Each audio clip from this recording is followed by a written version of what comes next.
Hello. So it's a bit different today. We have nice lighting because I'm sitting down. I'm at the park. You know, I'm with this trusty uh wooden seat, wooden bench. So yeah. Anyway, I almost didn't shoot today, but I did. So props, man.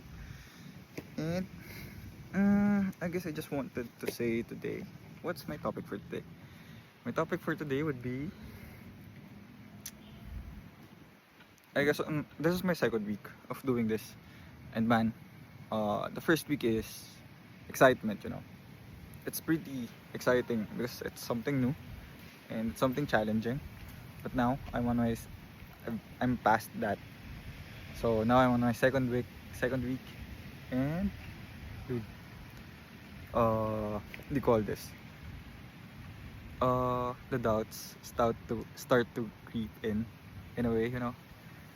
And yeah.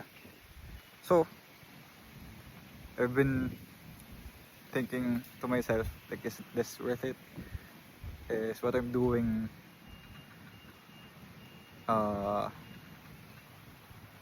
is what I'm doing something that makes sense? In a way, I don't know. But I'm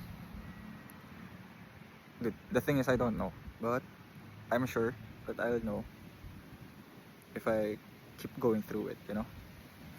I really hope that makes sense.